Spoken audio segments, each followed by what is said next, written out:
Hello दोस्तों and welcome you all to my channel पढ़ लो। तो चलिए आज बात करते हैं इस जेई मेन 2025 के इस क्वेश्चन की, जो कि डेफिनेट इंटीग्रेशन का क्वेश्चन है। 29 जनवरी शिफ्ट 2 में पूछा हुआ सवाल है और ये जो कॉन्सेप्ट है ये बेस्ड है the fundamental theorem of calculus पे। तो इससे रिलेटेड क्वेश्चन एग्जाम में जेई मेन 2025 में पूछा है, तो बहुत ज्यादा चांसेस है कि अप्रैल शिफ्ट में भी किसी ना किसी सेशन में इस टाइप का क्वेश्चन डेफिनेटली पूछेगा। तो इसको अच्छे से प्रिपेयर करके जाओ। अभी भी मैं बोल रहा हूं, इस टाइप के कॉन्सेप्ट्स की प्रैक्टिस करके जाना, मोस्ट प्रोबेबिलिटी चांस है आने की। तो चलिए इस टाइप के क्वेश्चन की बात कर लेते हैं। The fundamental theorem of calculus क्या बोलता है भाई? The fundamental theorem of calculus थोड़ा समझा देता हूं कि एक्चुअल में बोलना क्या चाहता है। द फंडामेंटल थ्योरम कैलकुलस क्या होता है? अगर कोई एक फंक्शन एफ ऑफ एक्स है ना, वो इस फॉर्म में है a से लेकर x, मतलब इंटीग्रल वेरिएबल में है, मतलब इसके लिमिट वेरिएबल में है, इसके लिमिट क्या है? वेरिएबल में है, और एफ टी डी टी है ना, अगर ऐसा है तो हम इसको क्या लिख सकते हैं? F dash of X equals to F dash of X equal to F of X, F dash of X equal to F of X. तो ये होता है हमारा फंडामेंटल थ्योरम ऑफ अरिथमेटिक। ठीक है, लिमिट पुट करेंगे तो यार एफ ऑफ एक्स अगर ये 0 to a है तो 0 to a है तो एफ ऑफ एक्स आएगा, और अगर a to x है तो F of X minus F of A आएगा। तो मतलब एक्चुअल में फंडामेंटल थ्योरम ऑफ अरिथमेटिक ये बोलता है अगर लिमिट में वेरिएबल है तो हम उसको इस टाइप के सॉल्व करेंगे डेरिवेटिव निकाल के। ठीक है, चलो कोई बात नहीं। अब कॉन्सेप्ट पे आते हैं। ये तो फंडामेंटल थ्योरम ऑफ अरिथमेटिक था जो हमने सीखा। अब कॉन्सेप्ट पे आते हैं कि ये कैसे अप्लाई किया जाए। फाइंड करना है रेंज, फाइंड करना है रेंज। रेंज फाइंड करने के लिए मुझे क्या चाहिए? जो क्लोज इंटरवल दिया है, मतलब जैसे कि यहां पे 1 से लेकर 5, ये क्लोज इंटरवल, x की वैल्यू 1 से लेकर 5 होनी चाहिए। इस क्लोज इंटरवल पे और इसके एंड पॉइंट्स पे, मतलब ये एंड पॉइंट्स हो गए, एंड पॉइंट्स पे और क्रिटिकल पॉइंट्स पे, एंड पॉइंट पे और क्रिटिकल पॉइंट पे हम निकालेंगे लोकल मैक्सिमा और लोकल मिनिमा। और उस लोकल मैक्सिमा लोकल मिनिमा में हम ये चेक करेंगे कि फंक्शन किस पॉइंट पे मैक्सिमम है और किस पॉइंट पे मिनिमम है।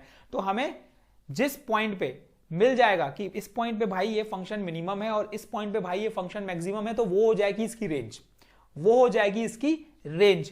तो पता हमें क्या करना है कि फंक्शंस की वैल्यू है ना, उनके मिनिमा पे और मैक्सिमा पे। अब ये कैसे पता करोगे? ये पता करोगे उनके क्रिटिकल पॉइंट्स पे और एंड पॉइंट्स पे चेक करते हैं। क्रिटिकल पॉइंट्स पे और एंड पॉइंट्स पे चेक करेंगे कि किस पॉइंट पे ये लोकल मिनिमा है और किस पॉइंट पे लोकल मैक्सिमा है। बस इतना सा काम करना रहता है, बाकी बहुत सिंपल सॉल्यूशंस रहते हैं इसके।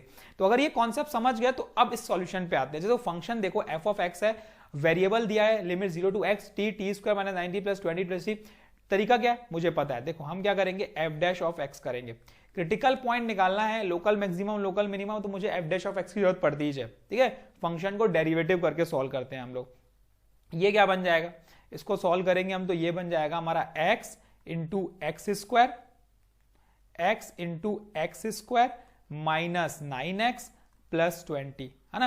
इसको अगर मैं थोड़ा सा सिंप्लीफाई करूं तो x 20 के फैक्टर्स 5 और 4 आने वाले हैं, 20 के फैक्टर्स 5 और 4, तो x square minus 5x minus 4x plus 20 है ना।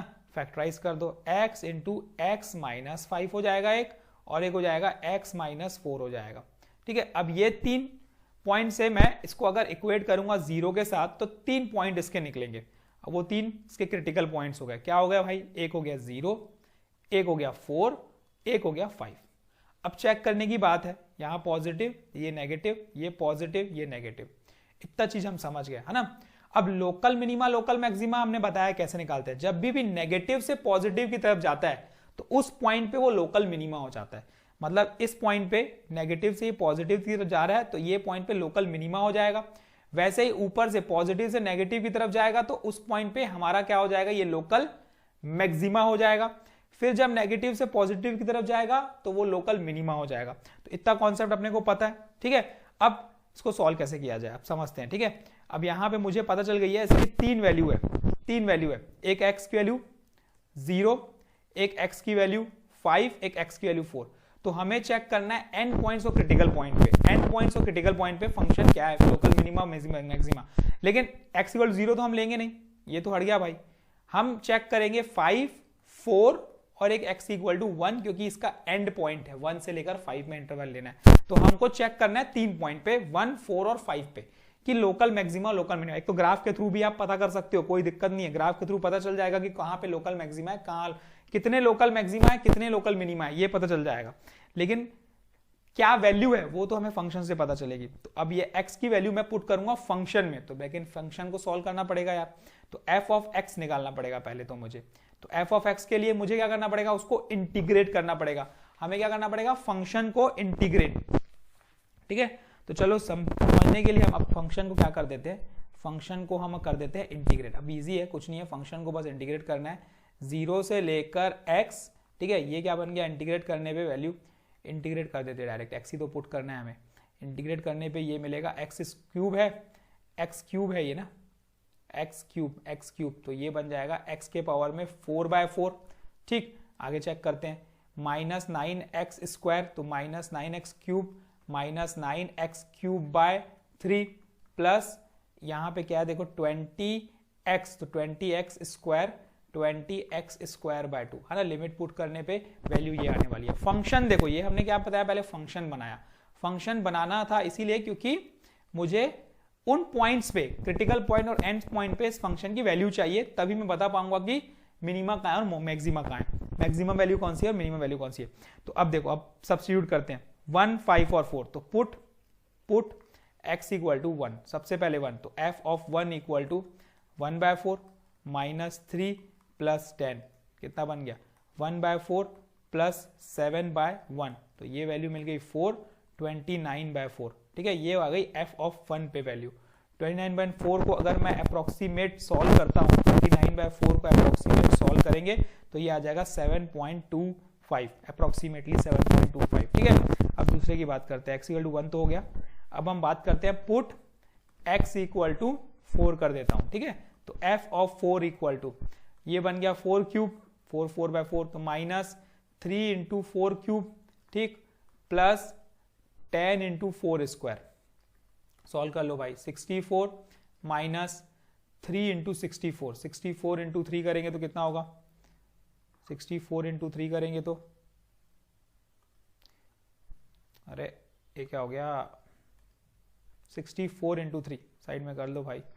ठीक है, 3 4 जा 12, 1 कैरी, 18 192, तो ये हो गया 192 प्लस 16 इंटू 10 160, तो ये बच गया हमारा 160 में 64 में 160 ऐड हुआ, तो ये बन गया हमारा 224। 224 में 192 माइनस कर दो तो ये 2 है ना, 19 20 21 है ना, तो ये बन गया मेरा 19 20 21 22, तो 32 बन गई भाई वैल्यू। तो f ऑफ 4 पे वैल्यू कितनी आई है 32, और f ऑफ 1 पे वैल्यू आ रही है 7.25। अब आगे लास्ट हम चेक करेंगे f ऑफ 5 पे। f ऑफ 5 पे चेक कर लो भाई, ये हो गया 5 के पावर में 4/4 माइनस 5 के पावर में 3 into 3 plus 10 into 5 square. Simplify करो, ये हो गया 625/4 माइनस 125 इंटू 3, तो 125 इंटू 3 125 इंटू 3 करेंगे ना, 375 होगा, 375 प्लस 25 250। सिंप्लीफाई करो इसको, सिंप्लीफाई करोगे तो ये आएगी वैल्यू 125/4। ठीक है, 125/4 को अप्रोक्सीमेट अगर हम सॉल्व करते हैं तो 4 की टेबल में ये कितनी बार में जाएगा 3 बार में। ठीक है, 12, अब ये 4 इंटू 1 तो ये 31.25, तो f ऑफ 1 पे वैल्यू आ रही है 31.5। और अब आप इजीली नोटिस कर सकते हो कि इन तीनों में क्रिटिकल पॉइंट और एंड पॉइंट चेक करने पे किस पे मैक्सिमम वैल्यू है फंक्शन और किस पे मिनिमम वैल्यू है। देखो f ऑफ 1 पे 7.25, ठीक है, सबसे मिनिमम है इस पे और सबसे मैक्सिमम है इस पे। मिनिमम इस पे है, मैक्सिमम इस पे है, तो मिनिमम वैल्यू है 7.25, मिनिमम वैल्यू हमारी 7.25, तो रेंज आ गई फंक्शन की, यही आ गई ना 7.25। और जो मैक्सिमम वैल्यू है वो है हमारी 32, वो है हमारी 32, तो ये हो गई देखो रेंज, ये हो गई हमारी रेंज। अब तो आपसे समझ में आ गया ना रेंज क्या हो गई भाई, रेंज क्या हो गई, रेंज हो गई हमारी, इसको हटा देते यार, क्या हो गया,